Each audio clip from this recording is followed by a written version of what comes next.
Today I'm talking about the books I read in May.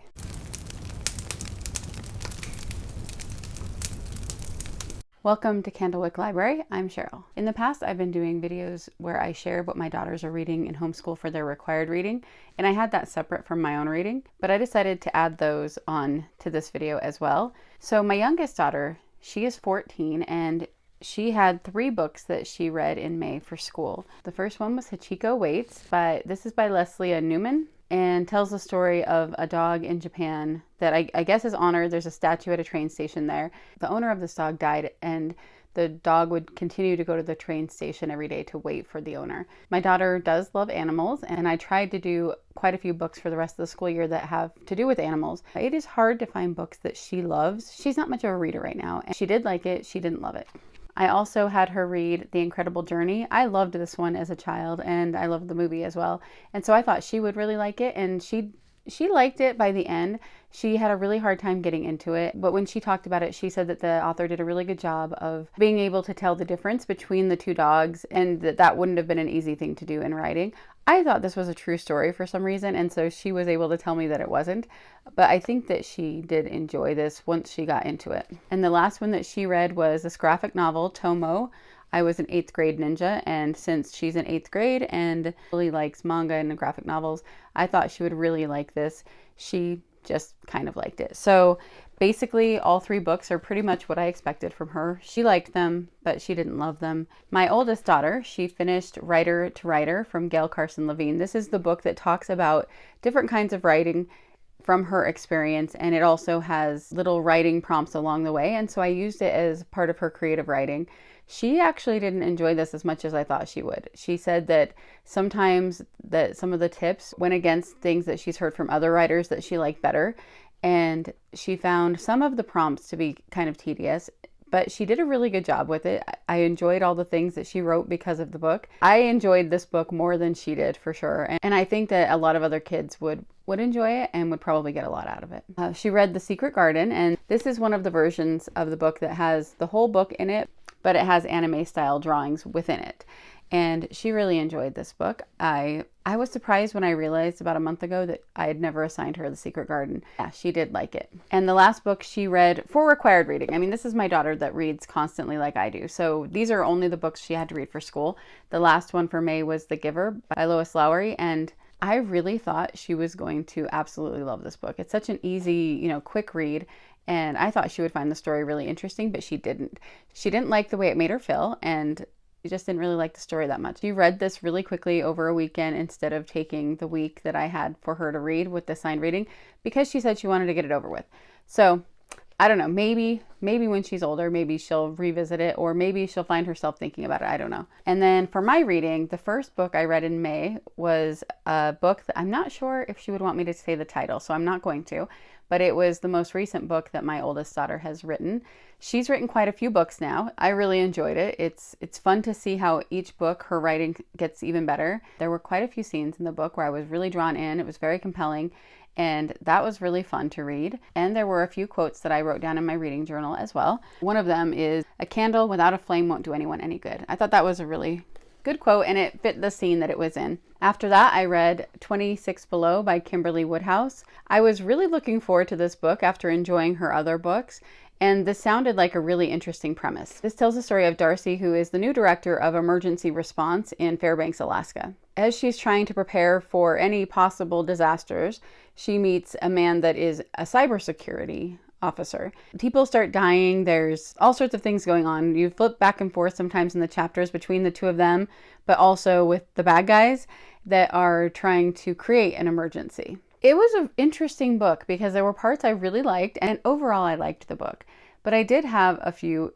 things about it I didn't like. I didn't really like Darcy that much, the main girl. I understood her character flaws and why she had them, but she didn't seem like the kind of person that would be in this job. And so part of the book is her being concerned about being able to prove herself as someone that could have this job. And I actually didn't feel like we saw that much from her that made me think that she should have had that job.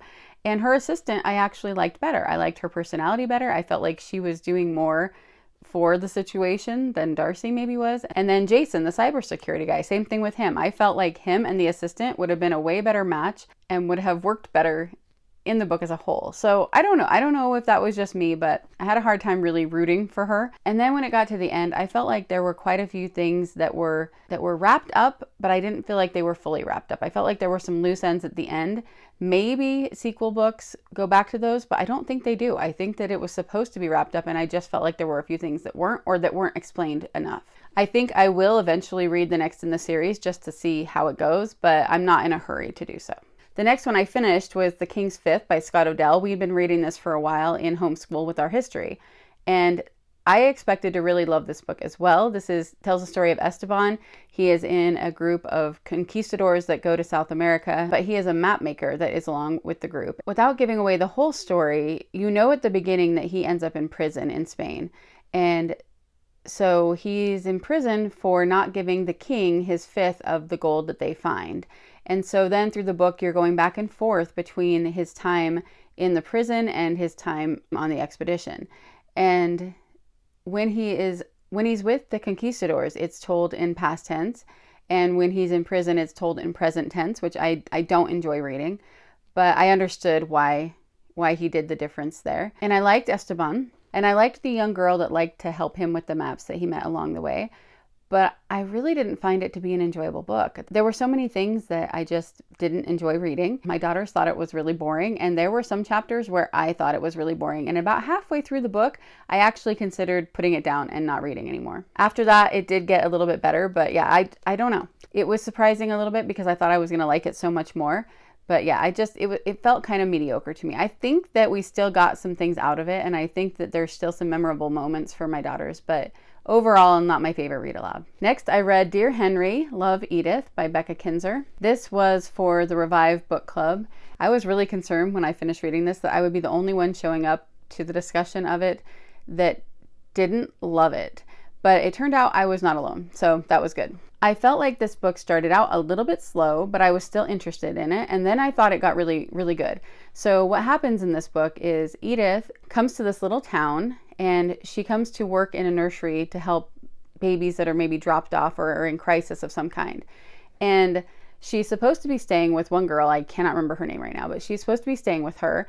And that girl has a flood or something at her apartment, and she needs to leave town. And so she tells Edith, you need to stay with my Uncle Henry instead. Now, Henry and Edith are the same age, but she believes that Edith is an old woman, and so she doesn't think there'll be any problem with her staying with her young Uncle Henry. The way she describes Henry as her uncle and that he can't get up the stairs to the bedroom that Edith will be able to use, she assumes that he's an old man, but really he just has had a knee surgery, and so he's in physical therapy for it. So they are technically the same age, and they both start writing notes to each other in the house as they keep missing each other, and they both think the other person is elderly. At the same time, they keep having run-ins in town, and they both kind of have a crush on each other, but they don't know that they are who they are. So it kind of felt like this was supposed to be a You've Got Mail kind of situation, and so I just thought I was gonna love everything about this book. It's a Christian version of You've Got Mail.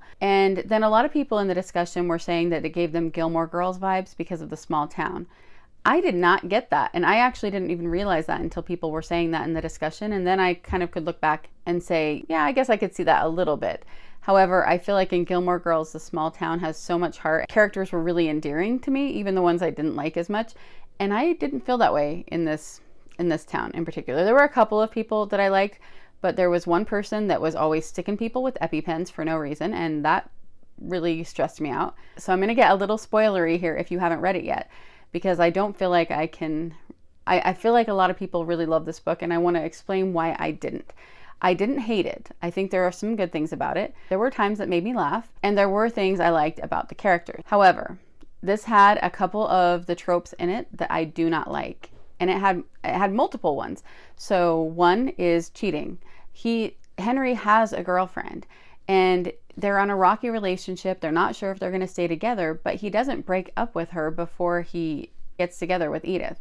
And so that bothered me. Second is when people lie. And there is a lie in the book. I also don't like it when something comes out and people hide something from somebody else on purpose because they're afraid they're going to get in trouble or whatever. And that had that as well. I also didn't like the ending. I felt like the ending was completely pointless. I felt like she should have just stayed in the town the whole time. I felt like this would have been so much better if they had never met and they had only written letters. When I think when I did my TBR, I said this was an epistolary novel because I thought it was. I thought they were going to be writing to each other the whole time, and that was how we were going to get to know them. But there were actually only a few letters in this book. And so if you don't like epistolary novels, you might like this better. But for me, it would have been so much better if they had really gotten to know each other through their letters, and she was working night shift and he was working day shift or something like that, like I thought it was going to be. And then they met, and there weren't girlfriends, there weren't dreams to go somewhere else out of the town, and they had just been able to get to know each other and really like each other for who they were, and then met. I think that would have been so much better. I do think she was trying to play off You've Got Mel a lot, but what worked in that movie did not work for me in this book. So that book was a pretty big disappointment. The next one I read was Night Falls on Predicament Avenue by Jamie Jo Wright. In contrast to the last book, this might be my favorite Jamie Jo Wright book yet, and I think I said that last time with Barlow Theater. There were a couple of things that I didn't like or that I would have changed. Like all of her books, there was at least the ones I've read so far, there was a dual timeline, and there was one thing in the modern timeline that I wish had been a little bit different, but I did really like this book, and it was very compelling. It kept me very interested in turning the pages quickly. In the 1910 timeline, two sisters go up to this mansion because there's rumors about the house, and the sister wants to, before she dies, go up and knock on the door to this house like a lot of people in town do. And when they do that, she witnesses a murder. So after that, she kind of becomes mute for a while, and she doesn't remember what she saw. So the older sister is trying to figure out what happened, who was killed, who did the murder. In the modern timeline, this girl is living in this house on Predicament Avenue, and her sister has been murdered. Not in the house, which confused me at first because I thought she was, but she's living in this house and she's running it as like a bed and breakfast. And there is a podcast guy there that does true crime podcasts, and an older couple, and one of them dies. And so that kind of turns into a spiral of trying to research and solve the murder from 1910, whilst also kind of trying to figure out what happened to her sister. And I thought this was very, very good. Kind of scary sometimes, but it was really good. And one of my favorite quotes I wrote down from that is when somebody is talking about someone else and they worry about it being slander, and the character says, "It's not slander if it's a fact." We also finished the Christian Heroes Nate Saint book in homeschool on a wing and a prayer, and we loved this book. I loved this book. I talked about this in my tag the other day. I won't go about it too much, but it just tells the story of Nate Saint, who was a pilot for a group of Christian missionaries in Ecuador. And it was very touching, and this was a really good book to read with my daughters. Next, I read A Memory of Violets by Hazel Gaynor. This was a buddy read with my mom, and this told the story of girls that were crippled or disabled in some way in England. They would make flowers and sell them, and it was kind of like an orphanage / boarding house that would take these girls in and give them this job. This also had a dual timeline, and it was really interesting. It wasn't my favorite Hazel Gaynor book yet, but just like every other book that I've read from her, she always seems to write about things that I've never heard about or never read about before, and that's always really interesting to me. And so I really didn't know anything about the flower sellers in London, and especially about this group of girls. And she is such a good writer. She really draws you into the characters. It was sad, but I really enjoyed it. And it made me want to read Pygmalion. That's one of the books that were referenced in this. And of course, that's what the movie My Fair Lady is based on. And so one of these days, I'm going to have to read that as well. Next, I finished Devil's Gate by David Roberts. And I talked about this in the tag recently as well. And I'll be doing a deep dive of this in July. So I'm not going to talk about this any more than to say that I really, really enjoyed it. Great book. I finally was able to finish another Arthur Conan Doyle Sherlock story. I read The Valley of Fear. This was probably my least favorite Sherlock story so far, but that doesn't mean I didn't like it. It didn't have that much Sherlock in it. It kind of did what A Study in Scarlet did, where it flashes back to the past when you're learning about the murder that's happened. And that was really interesting. It kind of, like in Study in Scarlet, it feels like you're all of a sudden reading a different book. And this one was with a kind of like Gold Rush time and a little town where there's a secret society that reminded me a lot of Freemasons. I think that might have been what it was based on. But the problem with it is that I wasn't really rooting for anybody in the past, and so that didn't really help the storyline for me.